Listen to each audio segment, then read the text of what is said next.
FM. The night comes alive. বিশ্বাস করা না করাটা আপনার ব্যাপার।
শোনাতে চাই, চলুন শুনে আসি।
আমি এরশাদ উত্তরা থেকে।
গাড়ি নিয়ে, পার্সোনাল গাড়ি নিয়ে আমি উত্তরের দিকে রওনা হই। তখন 12টা বাজে রাতে।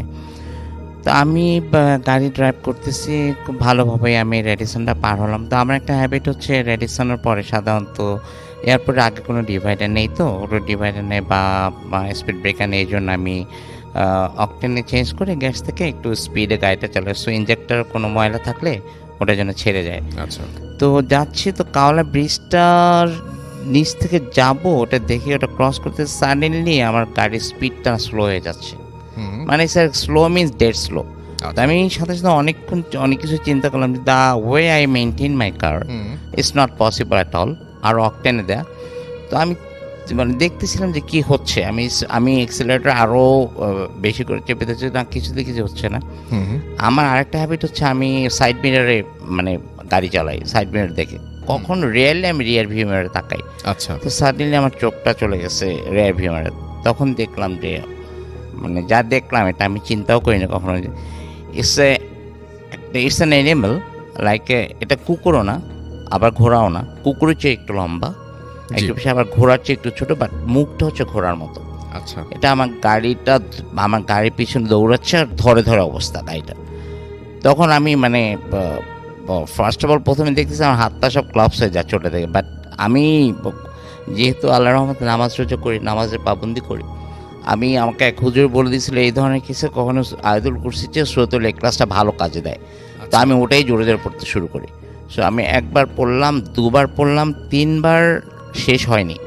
দেখি কোথাও কিছু নেই। আমার গাড়িটা যা খুব জোরে এয়ারপোর্টে আগে যে স্পিড ব্রেকারগুলো ছোটো ওটার মধ্যে বাড়ি খেলো। আচ্ছা, I was sweating like anything. সব কিছু ঠিক আছে।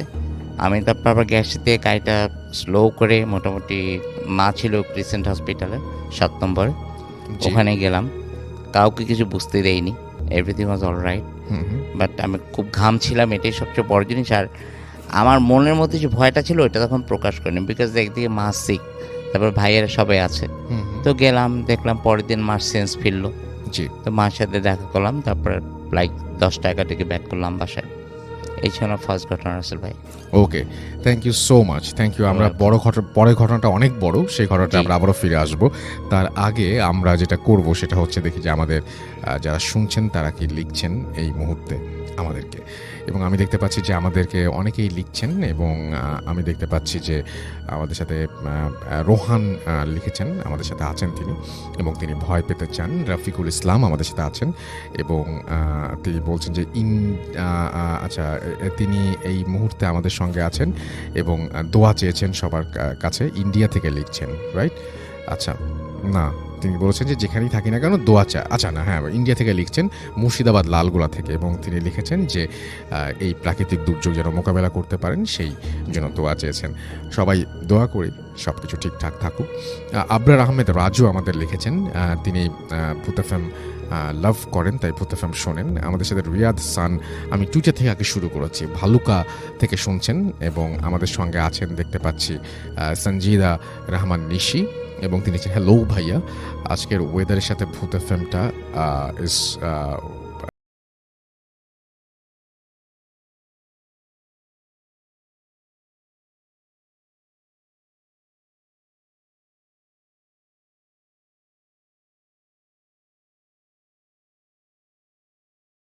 লিখেছেন, এবং 3 মিনিট আগে আপনি যে মেসেজটা পাঠিয়েছেন সেটাই হচ্ছে যে আমার মেসেজ পড়া হয় না কেন।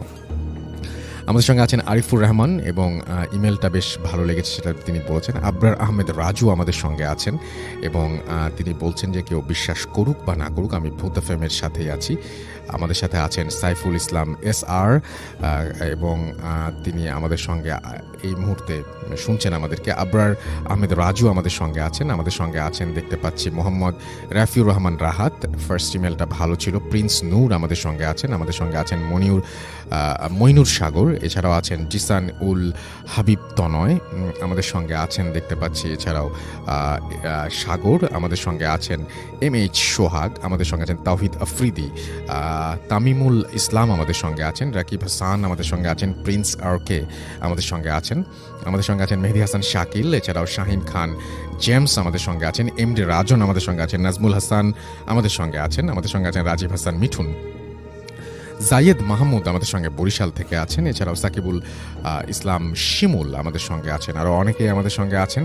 আমি দেখি যে ভিডিও ফুর্তি যে ফেসবুক পেজটা সেখানে কে কে আছেন। রানা শেখ আমাদের সঙ্গে আছেন, আমাদের সঙ্গে আছেন আরও অনেকেই এই মুহূর্তে, এবং যেমন আমি দেখতে পাচ্ছি, আচ্ছা এই পেজটা থেকে আমি এই পেজটা একটু লিঙ্কটা বলে দিই, www.facebook.com/radio.furti, এবং সেইখানে আমরা এই মুহূর্তে আছি।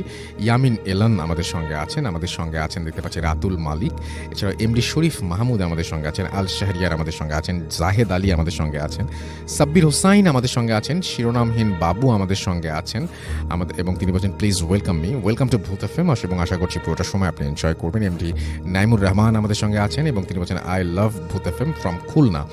আমাদের সঙ্গে আছেন বিজয় আচার্যি, এবং তিনি বলছেন যে যিনি চট্টগ্রাম থেকে আমাদের সঙ্গে আছেন। MNA রাসেল আমাদের সঙ্গে আছেন। আমাদের সঙ্গে আছেন ইব্রাহিম ইসলাম লিটন, তিনি ভূত এফএম বলছেন লাভ ইউ ভূত এফএম। জনাথন আমাদের সঙ্গে আছেন। আমাদের সঙ্গে আছেন দেখতে পাচ্ছি I am listening from Qatar, I love ভূত এফএম লিখেছেন। আমাদের সঙ্গে আছেন দেখতে পাচ্ছি আরি জি তিয়ান উজ্জ্বল হালদার, এবং তিনিও আমাদের সঙ্গে আছেন, এবং তিনি বলছেন অনেকদিন পর শুনছি ভূত এফএম নিয়ে, তিনি অনেক এক্সাইটেড। রানা শেখ আমাদের সঙ্গে আছেন, আফসার ইমরান আমাদের সঙ্গে আছেন, রিশাদ আহমেদ মনির আমাদের সঙ্গে আছেন। আমাদের সঙ্গে আছেন দেখতে পাচ্ছি সাদিয়া নওরিন, এছাড়াও তানহা তাবাসসুম রিয়া আমাদের সঙ্গে আছেন, সাবিলা অরিন আমাদের সঙ্গে আছেন, বরিশাল থেকে আছেন রাজভীর সহ আরও অনেকে। আমাদের যে ভূত এফএমের পেজটা রয়েছে www.facebook.com/bhutfm.russell, সেখানে দেখতে পাচ্ছি MD মারুফ হাসান অভি আমাদের সঙ্গে আছেন, রফিকুল ইসলাম রূপক আমাদের সঙ্গে আছেন, অ্যালেক্স ইফতেখার হোসেন শিমুল আমাদের সঙ্গে আছেন। আমাদের সঙ্গে আছেন MD আবুল ইসলাম আকাশ, আমাদের সঙ্গে আছেন তিতাস, AH তাসনিম আমাদের সঙ্গে আছেন। আমাদের সঙ্গে আছেন দেখতে পাচ্ছি আহমেদ রাহিন, MD নাইম শেখ আমাদের সঙ্গে আছেন, এবং শিরোয়েল কলোনি রাজশাহী থেকে তিনি শুনছেন। আবদুল্লাহ খান আমাদের সঙ্গে আছেন, সাতক্ষীরা থেকে শুনছেন। ইমন খান হৃদয় আমাদের সঙ্গে আছেন, আরাফ মাহমুদ জাফর আমাদের সঙ্গে আছেন, MH রোমান আমাদের সঙ্গে আছেন, জীবন কুমার আমাদের সঙ্গে আছেন, সামিন আহমেদ আমাদের সঙ্গে আছেন, AR আমাদের সঙ্গে আছেন, AR বাদশাহ, এছাড়াও হাসান আলী আমাদের সঙ্গে আছেন, সচিব তালুকদার আমাদের সঙ্গে আছেন, আমানুর মাসুদ অপূর্ব আমাদের সঙ্গে আছেন, তৌফিক ইলাহি তনয় আমাদের সঙ্গে আছেন যশোর থেকে, এছাড়াও আরাফ মাহমুদ আমাদের সঙ্গে আছেন। আমাদের সঙ্গে আছেন ইউনুস আলী সোহাগ সহ আরও অনেকে। থ্যাংক ইউ সো মাচ আমাদের সঙ্গে থাকার জন্য। আমরা চলে যাব আমাদের দ্বিতীয় অতিথির কাছে। আপনার নামটা প্লিজ একটু বলবেন, আপনি কোথা থেকে এসেছেন সেটা বলবেন, তারপরে আপনার ঘটনায় যাব, এবং আপনি আপনার প্রথম ঘটনাটা প্লিজ একটু শুরু করবেন। আসসালামু আলাইকুম রাসেল ভাই। ওয়ালাইকুম সালাম। আমি মাহমুদ হাসান মুন্না, আমি এসেছি বরিশাল থেকে। জি, বলুন আপনার ঘটনা। তো রাসেল ভাই, প্রথমেই বলতে চাই আমি আজকে প্রথম যে ঘটনাটা বলবো সেটা আমার দাদার কাছ থেকে শোনা। আমার দাদা গত ডিসেম্বর মাসের 23 তারিখে মারা গেছে। সবাই আমার দাদার জন্য দোয়া করবে। জি তো আমার দাদারা ছিলেন 2 ভাই। তো দাদারাদের যে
দাদা সারাদিনের কাজ শেষে নৌকা নিয়ে ওই পাশের গ্রামে যেখানে লাঠি খেলা হচ্ছে ওইখানে চলে যায়। তো উনি সন্ধ্যার পরে ওনার কাজ শেষে লাঠি খেলা দেখতে যায়। তো লাঠি খেলা শেষে যখন বাসায় আসতেছিল তখন আনুমানিক রাত, উনি আমার যেটা বলছেন 10টা থেকে কি 11টা হবে এরকম একটা মাঝামাঝি সময়। তো উনি আসতেছেন নৌকা দিয়ে আস্তে আস্তে একা আসতেছেন রাত্রেবেলা। তো গ্রাম অঞ্চলে 10টা 11টাই অনেক রাত্র। তো উনি যখন খালের একটা পাড় দিয়ে আসতেছিলেন, তো খালটা ছিল বিলের সাথে মানে অ্যাডজাস্ট করা। তো ওই সময়টা ছিল বর্ষাকাল, পানিতে পুরা ভরা ছিল। তো উনি খালের পাড় দিয়ে যখন আসতেছিলেন, কিছু দূর যাওয়ার পরে উনি দূরে একটা আলো দেখতে পায়। তো যখন আলোটা দেখতে পায়, তো উনি নৌকা চালায় যখন আলোটার কাছাকাছি চলে আসে, তো দেখে যে ওইখানে একটা ঘাট ছিল। ওই ঘাটের পাড়ে একটা মহিলা দাঁড়ানো। তো ওনারে মহিলা হাত দিয়ে ইশারা করতেছে নৌকাটা থামানোর জন্য। তো উনি নৌকাটা থামানোর পরে উনি যেটা দেখছে, তো ওই যে মহিলা ওনারও চিনে, আমাদের এলাকার এক লোক, ওনার নাম ছিলেন জব্বার, ওনার আম্মা। জি তো উনি বলতেছে যে বাবা, তুমি আমার একটা উপকার করবা, আমার স্ত্রীর তো মানে এই প্রসব বেদনা উঠছে, তুমি একটু কষ্ট করে, আমাদের ওই গ্রামে একটা মহিলা ছিলেন দাইমা, যিনি উনি আবার ওই মানুষের বাড়ি বাড়ি যেয়ে এই কাজ করতেন, মানুষের সাহায্য করতেন। তো আমার একটু ওই যে খান নামে একটা বাড়ি ছিল, তো ওইখানে নামাই দিবা একটু কষ্ট করে, আমাদের বাড়িতে কোনো পুরুষ মানুষ নেই, ওনার ছেলে আবার আর্মিতে চাকরি করতো তখন। জি তো উনি অত কিছু ভাবে নাই, তখন উনি চিন্তা করলো যে মানুষের সাহায্য করি। তো উনি উঠানোর পরে উনি নৌকা চালাচ্ছে। তো তখন রাসেল ভাই ওই সময়টা ছিল ভাটা চলতেছিল তখন। তো উনি পিছনে ফিরে দাঁড় বাইতেছিল নৌকার। তো ওইটা বাওয়ার পরে কিছু দূর যাওয়ার পরে আমার দাদা আবার কি করতেন, স্মোক করতেন। তো উনি চিন্তা করলো যে এখন একটা সিগারেট ধরাই, যেহেতু একটু ঠান্ডা ঠান্ডা লাগতেছে। তো উনি সিগারেট ধরানোর জন্য, সিগারেটটা ছিল আবার পিছনে, উনি সেটা নেওয়ার জন্য একটু পিছনে তাকায়। তো রাসেল ভাই তাকানোর পরে উনি ফার্স্ট যেটা দেখে, তো সেটা হলো গিয়া ওই যে মহিলার হাতে একটা কুপি টাইপের একটা দেখছিল প্রথম। তো আসলে এটা কুপিও না, ওটা কিসের আলো উনি ওইটা আজকে পর্যন্ত আমার যখন বলছে তখনও মানে ওটা জানতে পারেন ওটা কিসের আলো ছিল। জি তা আরেকটা জিনিস লক্ষ্য করে রাসেল ভাই, ওই মহিলার হাতে নাকি একটা ব্যাগ ছিল যেটা উনি আন্ধারে দেখতে পারে নাই, অন্ধকারের মধ্যে। তো উনি দেখতেছে যে ওই মহিলা ওই পুটলি থেকে কিছু একটা বের করে, লাইকাস মানুষের কাটা হাত, উনি নিচের দিকে তাকায় ওইটা চাবায় খাচ্ছে। তো রাসেল ভাই এটা দেখার পরে দাদা মানে খুব বেশি ভয় পায়। তো হঠাৎ করে ওই মহিলা মানে টের পেয়ে গেছে, ওনার দিকে তাকাইছে। তাকানোর পরে দাদা আল্লাহর নাম নিতেছিল তখন। তো ওনার টার্গেট ছিল একটাই, নৌকাটা কোনো একটা ভাবে খালের সাইড করে উনি লাফ দিবে ওইখান থেকে, নৌকা থেকে। তো উনি কোনোভাবে নৌকাটা সাইড করে খাল থেকে লাফ দেয়। তো লাফ দেওয়ার পরে উনি দৌড় দেওয়ার চেষ্টা করে। তো উনি দৌড় দিয়ে কিছু দূর যায় সামনে, ওনার কাছে মনে হইতেছিল যে উনি যতই যাচ্ছে মানে ওনার হাত পা সব অবশ্যই আসতেছে, হাত পা চলতেছে না ওনার। আচ্ছা কিছু দূর যাওয়ার পরে উনি দেখতেছে যে ওই মহিলা ওনারে হাত দিয়ে ইশারা করে ডাকতেছে। তো উনি অনেক কষ্ট করে আল্লাহর নাম নিতে নিতে মানে দৌড়ে কিছু দূর যায়। তো যাওয়ার পরে ওই আগে মানে বাড়িঘর ছিল একটু দূরে দূরে, তো উনি একটা বাড়ির কাছাকাছি চলে আসে। তো চলে আসার পরে ওই বাড়ির সামনে ছিল একটা তাল গাছ। তো উনি দেখতেছে যে তাল গাছ থেকে ধাপ করে একটা শব্দ হয়েছে। শব্দ হওয়ার পরে উনি দেখতেছে যে ওনার কিছু দূর সামনে একটা লোক, জুব্বা পরিহিত একটা লোক, 2 পা মেলে উনি দাঁড়ায় আছে ওনার সামনে। আর পিছন থেকে যে ওই মহিলা, উনি লাফায় রাসেল ভাই ওনার সামনে আসতেছে। তো তো উনি এটা দেখার পরে ওই মহিলাটা যখন লাফায় লাফায় সামনে আসতেছিল, তো ওনার দিকে একটা বিতকির একটা হাসি দিতেছিল তখন। তো হাসিটা দিয়ে যখন ওনার সামনে চলে আসে, তখন আমার দাদা নিজেরে ঠিক রাখতে পারেনি, তখন উনি সেন্সলেস হয়ে পড়ে ওইখানেই।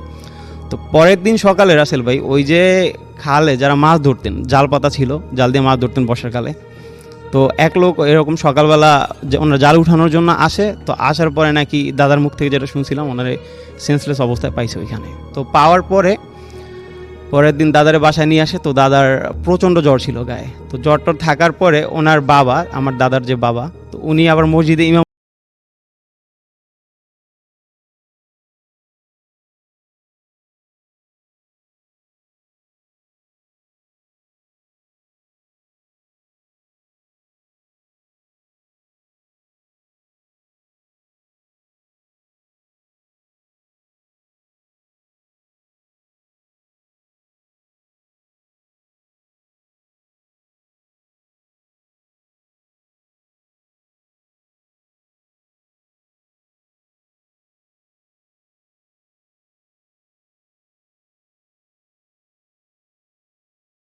তখন আমি সেম সিমেন্ট কোম্পানিতে কাজ করি, বাট আমি তখন প্ল্যান্ট থেকে I transfer in Dhaka sales team.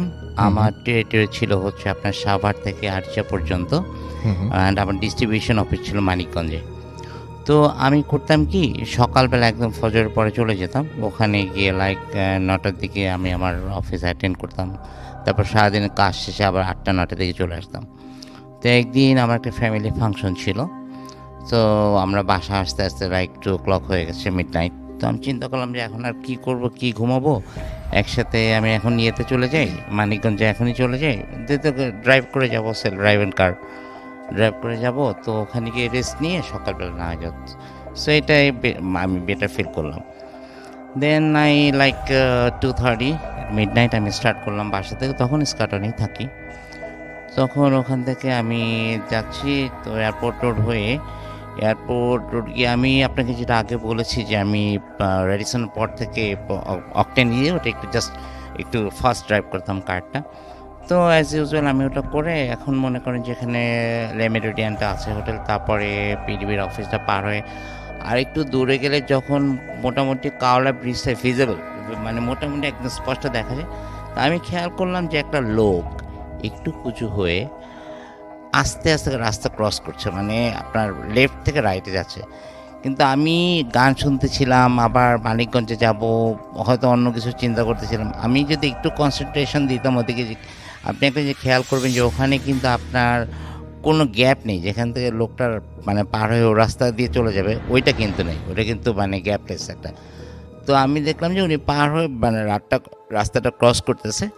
তা আমি করলাম কি, যেহেতু আমার গাড়ি লাইক 100-110-এ, আমি আস্তে করে একটু বাঁ দিকে স্টিয়ারিংটা কাটলাম যে বাঁ দিক দিয়ে আমি বের হয়ে যাবো। সাডেনলি ইটস লাইক মেবি আমার গাড়িটা 100-150 ইয়ার্স ওই লোকটা থেকে দূরে, সে উল্টা দৌড় দিছে, জাস্ট উল্টা দৌড় দিছে। আচ্ছা, উল্টা দৌড় দিয়ে মানে তখন মানে আমি তো এমনিতে আপনার বাঁদিকে স্ট্রেংটা কেটে বাঁদিকে ঘুরে যাই, এখন যে উল্টা দৌড় দিছে, আমার তো আর করে কিছু নেই, আমি তো ওই স্পিডে আমি আই ক্যান ব্রেক মাই কার, কারণ আমার গাড়ি উল্টে যাবে। আমি তখন ডান দিকে স্ট্রেংটা ঘুরেছি, আর অটো স্ট্রেংটা জোরেই ঘুরে গেছে, আমি ওই লোকটাকে উড়াই দিয়ে চলে গেছি। উড়ে এবং আমি আমার গাড়িতে খুব জোরে গিয়ে আবার ডিভাইডের সাথে ইয়ে করলাম। তখন ওই গাড়িটা ছিল ফান কার্গো, একটা ফান কার্গো, ওটার হ্যান্ড ব্রেকটা হচ্ছে আপনার ইয়েতে পায়ে, লেফট পায়ে, আর ব্রেক তো আছে, আমি দুইটা একসাথে চেপে ধরছি। চেপে ধরে আমার রাইট সাইডটা ফুললি ড্যামেজ হয়েছে, গাড়িতে স্টপ হয়ে গেছে। আমার কিছু হয়নি আলহামদুলিল্লাহ, আমার সিট বেল্টটা বাঁধা ছিল।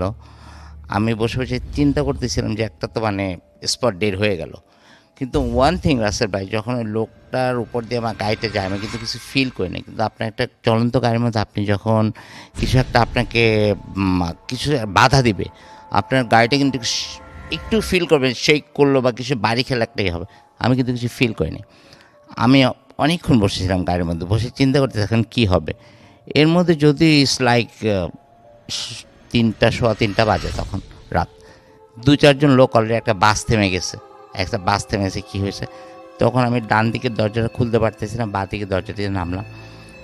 নেমে আমি তো চারিদিকে তাকাচ্ছি যে রক্ত বা মানে ব্লাড বা লোকের বডিটা, কিন্তু কিছুই দেখতে পাচ্ছি না। Nothing is there, everything clear. এখন সবাই আমাকে জিজ্ঞেস করতে, কী হয়েছে ভাই, কীভাবে অ্যাক্সিডেন্ট করলে, রাস্তায় তো কোনো গাড়ি ঘোড়া নাই, কিন্তু আমার মুখ থেকে তো কোনো আওয়াজ নেই। সেটাই। আমি তো আওয়াজ করতে পারতেছি না, বিকজ আমি তো ওই যে ডেড বডিটা খুঁজতেছি কোথায়।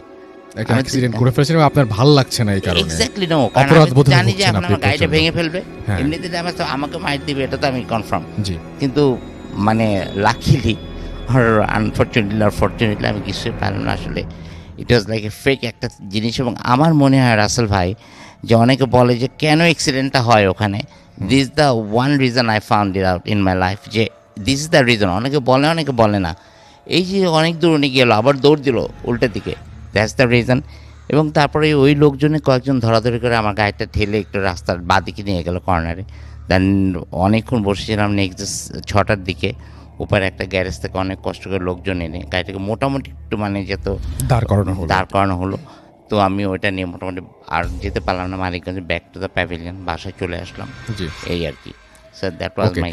আমি এই দুটো ঘটনা আমি চাইছিলাম যে আপনি একসঙ্গেই বলবেন। এই দুটো ঘটনা তো কাওলার ঘটনা, কিন্তু হ্যাঁ, আপনার হ্যাঁ। সাথে ছাতকেও ঘটনা ঘটেছিল। হ্যাঁ, হ্যাঁ, ছাতকে। সেই ঘটনাটা আমি আপনার কাছ থেকে একটু জানতে চাই, যে ঘটনাটা আপনার ছাতকে ঘটেছিল। That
I can say you যে এটা এরকম দেখতে ওরকম দেখতে।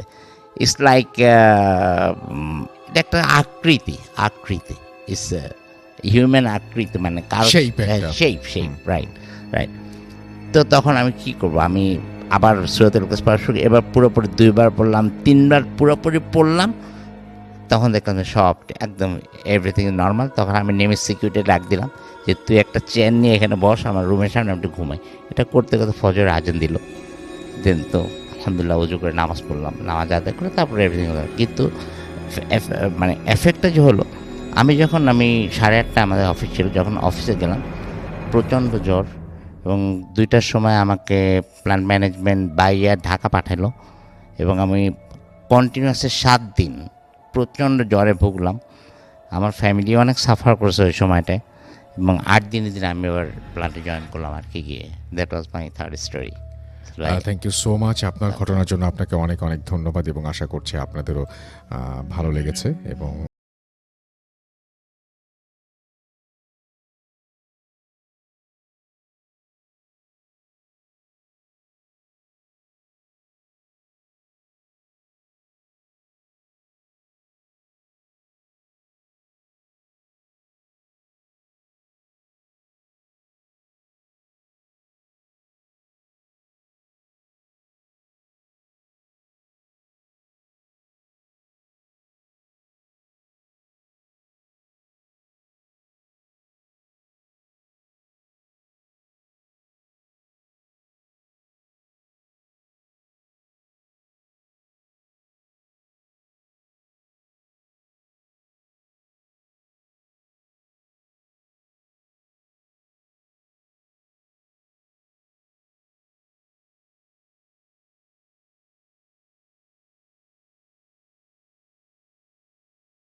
FM. The night comes alive. বিশ্বাস করা না করাটা আপনার ব্যাপার।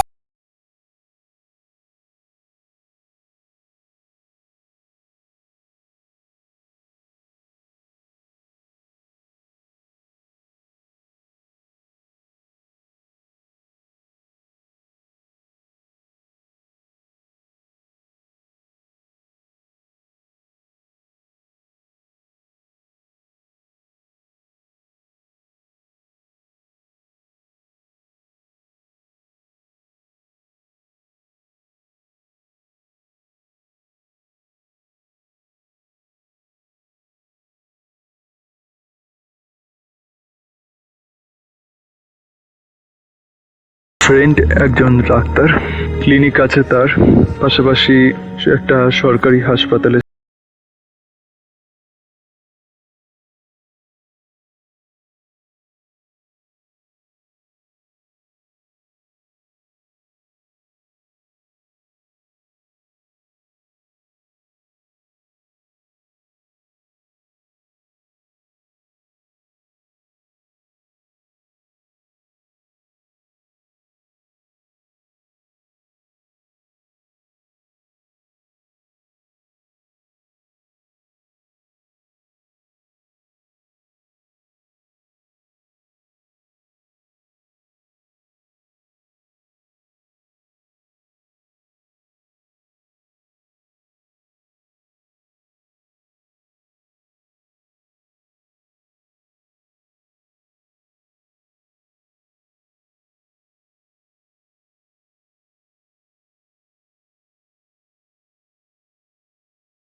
দেখতে পাচ্ছে ডাক্তারখানা বন্ধ আছে, এমনি দোকানও বন্ধ। তো দেখে সামনে দুখানা লোক আসে, এসে বলে ডাক্তারবাবু আমরাই ফোন করেছিলাম, আপনি চলুন আমাদের সাথে। দিয়ে লোক দুটো ওদের মানে ও বন্ধুকে ভ্যানে করে নিয়ে যায়, রিক্সা ভ্যান যেটা হয় সেই ভ্যানে করে নিয়ে যায়। তো নর্মালি ভ্যানে বসেই যায়। তো জিজ্ঞেস করছে বাবার কি হয়েছে, বলছে বুঝতে পারছি না, আপনি গেলে বুঝবেন। নর্মালি পেশেন্টের কাছে যায়, সে পেশেন্টের কাছে গিয়ে পেশেন্টকে দেখে, সেরকম কোনো সিরিয়াস কন্ডিশন না যদিও, কিন্তু তবুও দুখানা ইনজেকশন টিটানাস দেয় পেশেন্টকে, দিয়ে একটা প্রেসক্রিপশন লিখে দেয়। প্রেসক্রিপশন লিখে বলে এই ওষুধটা এখনই লাগবে দিতে, আপনি কোথাও ডাক্তারখানা থেকে আনুন। দিয়ে বলে যে ও আপনাদের এখানে ডাক্তারখানা তো বন্ধ, এক কাজ করুন আমি ফোন করে দিচ্ছি, আমার চেম্বার থেকে নিয়ে আসুন কাউকে পাঠিয়ে। তার মধ্যে একজন মানে ওই দুটো ভদ্রলোকের মধ্যে সে বলে এই ওষুধগুলো লাগবে, ঠিক আছে দিন। পুরোপুরি ও হতবাক হয়ে যায়। সেই লোকটা কাগজটা নিয়ে খালি বাইরে বেরালো, দিয়ে ঢুকলো সবকটা ওষুধ হাতে নিয়ে। তো একটু অবাক হয়ে জিজ্ঞেস করতে যাবে, দিয়ে ভাবলো যে থাক আগে মেডিসিনটা দিয়ে দিই। ভালো কথা, মেডিসিন দিয়ে ও ব্যাক করে, বলে ঠিক আছে এবার আমি বেরিয়ে যাবো, আমার দেরি হয়ে যাচ্ছে, এই মেডিসিনগুলো দিয়ে দেবেন, আর যদি কোনো রকম প্রবলেম হয় কাল সকালে উঠে হাসপাতালে বা ডাক্তারকে দেখিয়ে নেবেন। তো নর্মালি ওরা ফিস দিয়ে দেয় বন্ধুকে, ফিস দিয়ে বলে ওনার বাবা বলেন যে ডাক্তারবাবুকে ছেড়ে আসো ভ্যানে করে। তো ডাক্তার বলে যে না, বন্ধুটা আমার বলে যে থাক আমায় ছাড়তে হবে না, আমি এখান দিয়ে নর্মালি কিছু পেয়ে যাবো। তো ভালো মতো জানতো যে ও কিছুই পাবে না, কিন্তু ও মানে ভরসা করে উঠতে পারছিল না ওই দুই ভাইকে, এমনকি ওর বাবাকেও। তো নর্মালি বেরিয়ে যাওয়ার পর দেখে দূর দিয়ে একটা লোক আসছে ভ্যানে করে। নর্মালি ও ভ্যানটা দাঁড় করায়। ভ্যানটা দাঁড় করানোর পর সেই লোক বলে, আগে কি হয়েছে বলুন। বলছে আমাকে একটু স্টেশন অবধি ছেড়ে দেবেন। তো সেই লোকটা একটুখানি মাথা চুলকে বলছে, ঠিক আছে বসুন স্যার, কিন্তু আমার ভ্যানে তো একটা ডেড বডি আছে, আপনারাও ভয় পাবেন না তো, অসুবিধা নেই তো। ও নর্মালি বলে যে না, ডেড বডি আছে তো কি হয়েছে। বলছে ও, তখন ভ্যানওয়ালাটা বলে, ও আপনি তো ডাক্তার স্যার, আমি ভুলেই গেছিলাম। ও আরো অবাক হয়ে যায়। ও ভ্যানওয়ালাকে জিজ্ঞেস করে যে তুমি কি করে জানলে আমি ডাক্তার, বিকজ ওর গলায় কোনো স্টেথোস্কোপ এইসবও ছিল না। তো ভ্যানওয়ালা হেসে ভ্যান চালাতে শুরু করে। তো একটা পর্যায়ে ও ভ্যানওয়ালাকে জিজ্ঞেস করে, তোমাদের গ্রামে এরকম ফাঁকা কেন, এত কোনো কিছু দোকান সব বন্ধ, হ্যান ত্যান এরকম কেন?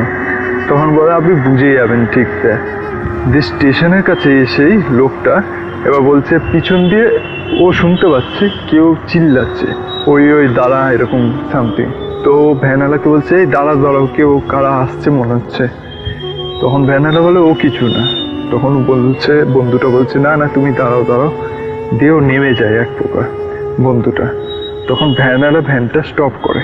ও যখন পেছন ঘুরে দেখে ভ্যানওয়ালা নেই, কিন্তু ও এসে গেছে স্টেশনের সামনে। এমন সময় 2-4টে লোক আসে, এসে বন্ধুটাকে ধরে বলে, আপনার তো সাহস কম না, আপনি এরকম আমার বাবার লাশটাকে এইভাবে করে ভ্যানে নিয়ে চলে আসছেন চুরি করে, আপনি কে, আপনাকে পুলিশে দেবো, হ্যান ত্যান ম্যান। ও পুরোপুরি আকাশ থেকে পড়ে। ও তখন ডাইরেক্ট নিজের বিবরণ দেয় যে আমি অমুক, কিন্তু বিবরণ দেওয়ার সময় ও পুরোপুরি প্রায় বলতে গেলে সেন্সলেস হয়ে পড়ে, এরকম অবস্থা। ও যে লোকগুলো সামনে ছিল তার মধ্যে 2জন লোককে দেখে, যে পেশেন্ট দুখানার যে বাড়ির ছেলে 2জন ওকে পিক করতে এসেছিল, তাদের 2জনকে দিয়ে বলে, আমি তো আপনার বাড়িতে গিয়ে আপনার বাবাকে দেখে এলাম, আপনি আবার আমাকে চোর বলছেন। ওই লোক দুটো, মানে যারা এসেছিল 4জনের মধ্যে ওই 2টো লোক ওর দিকে তাকিয়ে থাকে, বলে, আমার বাবাকে দেখে গেলেন, এটা কার লাশ?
The night comes alive. বিশ্বাস করা না করাটা আপনার ব্যাপার।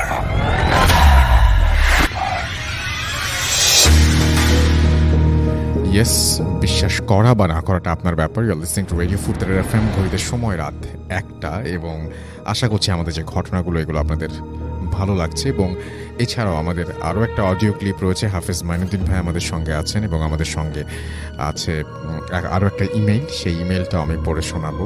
এবং আমাদের সঙ্গে আরও বেশ কিছু গেস্টরা রয়েছেন যারা তাদের ঘটনা শেয়ার করবেন খুব ছোট্ট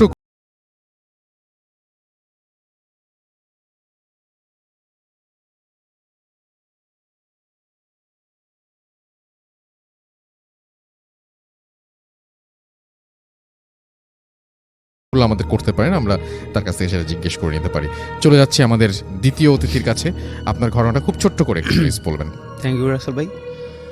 তো আমার দ্বিতীয় ঘটনাটা হচ্ছে, ভাইয়া আমরা যখন 4th সেমিস্টারে পড়তাম টেক্সটাইলে, তো আমার একটা ফ্রেন্ড আমার ডিপার্টমেন্টই, তো ওর একটা বোন, ওর বোনের বিয়েতে আমার ইনভাইট করছে। তো আমাদের তখন এক্সাম শেষ, সেমিস্টার ফাইনাল শেষ। তো ওর বোনের বিয়েতে আমরা গেছি, তো যখন বন্ধ ছিল, তো আমরা 4-5টা ক্লোজ ফ্রেন্ড যারা ছিলাম তারাই গেছি।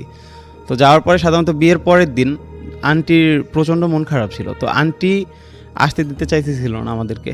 তো আন্টির রিকোয়েস্টে ওই দিন থাকি আমরা ওদের বাসায়। তো ওদের বাসায় থাকার পরে ওই যে ফ্রেন্ডটার বাসায় গেছি, ওর নাম ছিল অ্যালেন।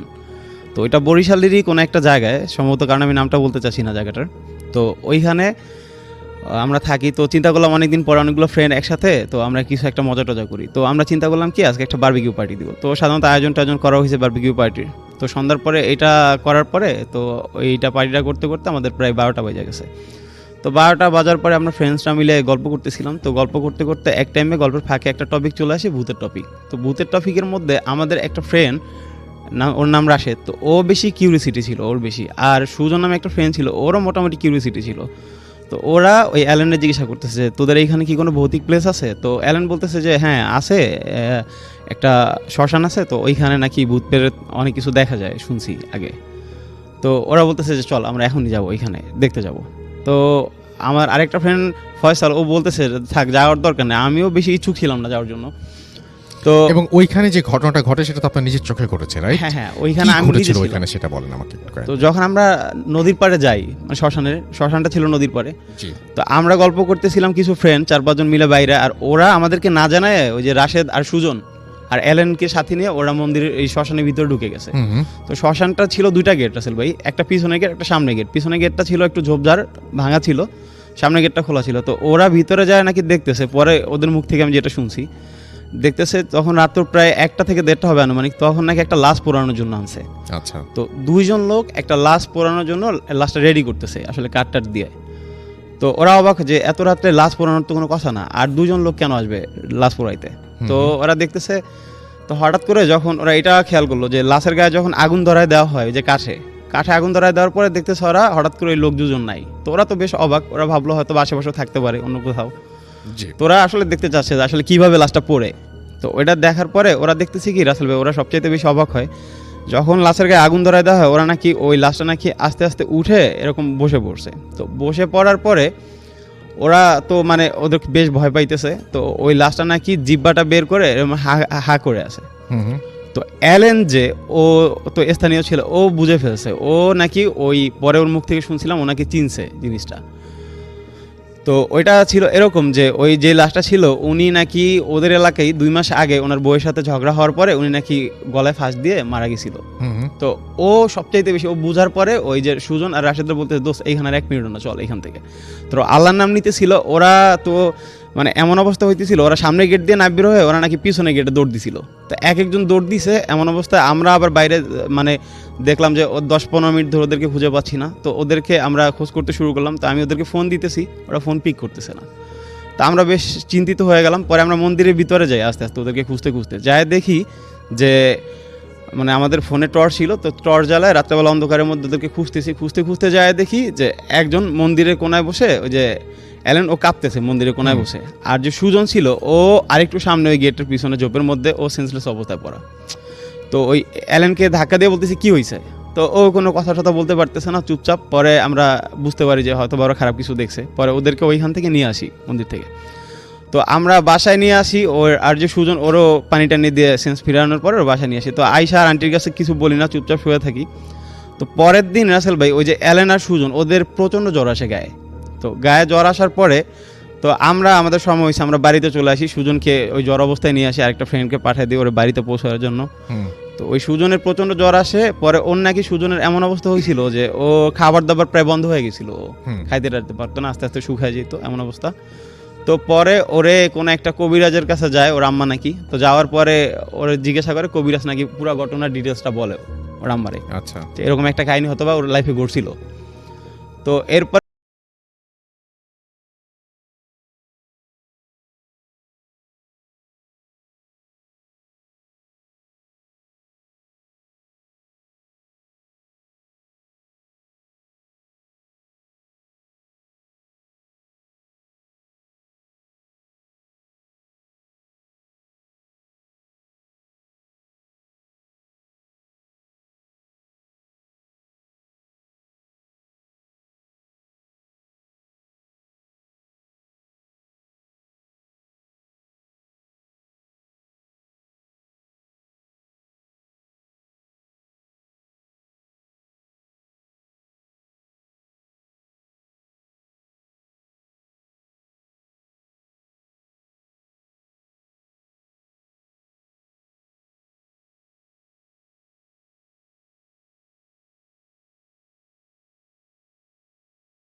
একটু সামান্য বসলো হুম। এবং সেই উনি নিজে আত্মহত্যা করবে, কিন্তু সেখানে সেই পাগলটা যে আত্মহত্যা দেখালো, হুম। এখন সেইটাও বললো যে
আপনারই পড়ে শোনাবেন। হ্যাঁ, এটাই আমাদের ভূত এফএম শুনতে শুনতে সবাই সাহসী হয়ে যান, তখন ভয়ঙ্কর ঘটনা অনেকের কাছে মনে হয় যে না খুব একটা ভয়ঙ্কর হলো না, এটা তো একটা প্রবলেম, বাট আমাদের কাজ সেটাই, ভয় দেখানো এবং ভয়ের মাধ্যমে যে আনন্দ আছে সেই আনন্দই সবার কাছে পৌঁছে দেওয়া, রাইট?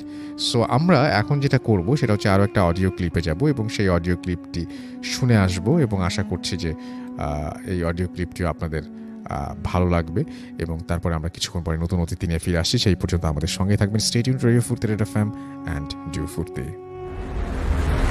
ভূত FM, the night comes alive. বিশ্বাস করা না করাটা আপনার ব্যাপার।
আর রড মাটিতে রেখে একজন হাত দিয়ে ধরে টেনে টেনে নিয়ে যাচ্ছে, মানে একটা গড় গড় গড় গড় গড় গড় একটা সাউন্ড হচ্ছে লোহার। এরকম অদ্ভুত রকমের শব্দ সাউন্ড আমরা শুনতেই থাকি। তো এই ব্যাপারগুলো আমাদের কাছে নর্মাল হয়ে যায়।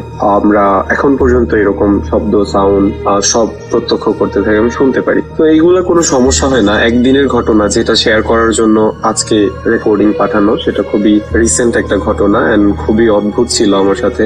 আমি এটার কোনো ব্যাখ্যা আসলে পাইনি।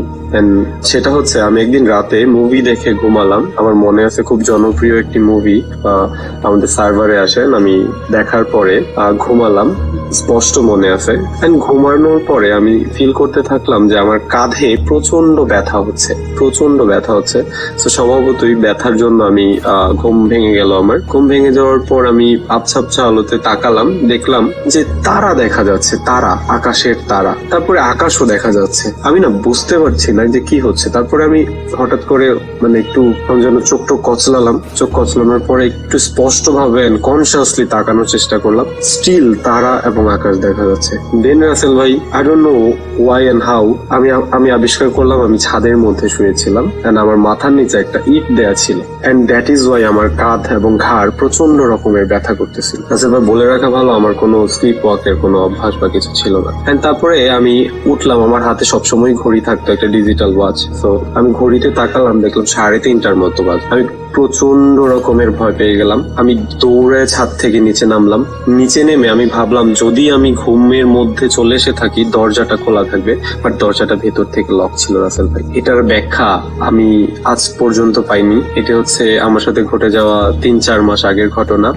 তারও কিছুদিন আগে আরেকটা অদ্ভুত ঘটনা ঘটে। সেটা হচ্ছে যে আমরা যেহেতু সবসময় শব্দ শুনতাম বা কেউ কেউ কিছু কিছু অনুভব করতে পারতো, তো আমরা বিশ্বাস করতাম যে হয়তো আমাদের বাড়িতে কোনো সমস্যা আছে বা কোনো রকমের অ্যাবনর্মালিটি আছে। তো আমরা কি করতাম যে অনেক কিছু দেখে ফেললেও বা অনেক আনসার্টিন বা অ্যাবনর্মাল কিছু হইলেও আমরা সেটাকে ইগনোর করতাম। তো একটা দিন আমি হচ্ছে রাতের বেলা ফোনে কথা বলতে ছাদে যাই।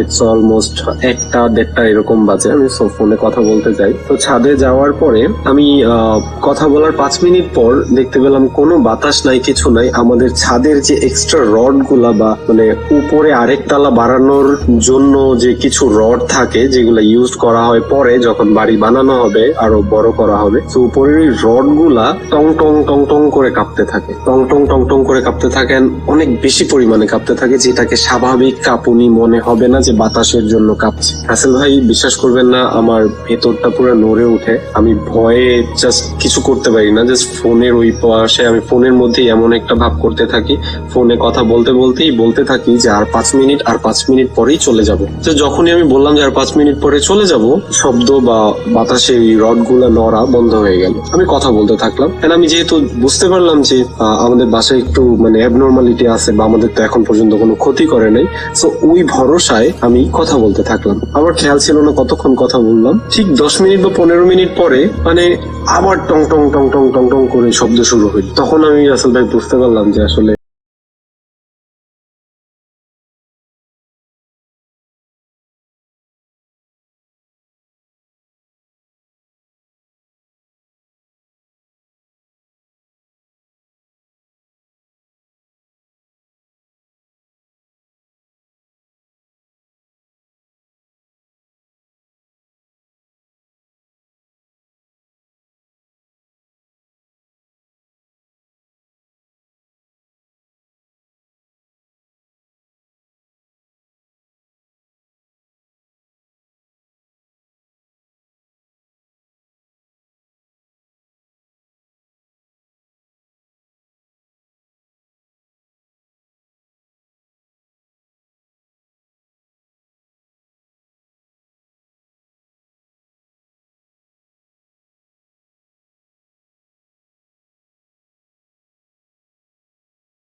সত্যি ঘটনা হলে সবাই ভালোবাসেন আসলে। যাই হোক, আমাকে লিখছেন রাসেল ভাই নমস্কার নেবেন, আমি আশু যশোর বিমানবন্দর রোড আরবপুর থেকে লিখছি। আজই প্রথম ভূত এফএমে কোনো ঘটনা পাঠালাম, যদি ঘটনাটি আপনাদের ভালো লাগে তাহলে এই ঘটনাটি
হোসেন আমাদের সঙ্গে আছেন, নাজমুল ইসলাম আমাদের সঙ্গে আছেন ঝিনাইদহ থেকে, সিয়াম রামিস আমাদের সঙ্গে আছেন, মিশকাত আমাদের সঙ্গে আছেন এবি হাসান রনি, আমাদের সাথে আছেন পান্থ প্রহিত সরকার, আমাদের সঙ্গে আছেন এমডি মিশুক, আমাদের সঙ্গে আছেন দেখতে পাচ্ছি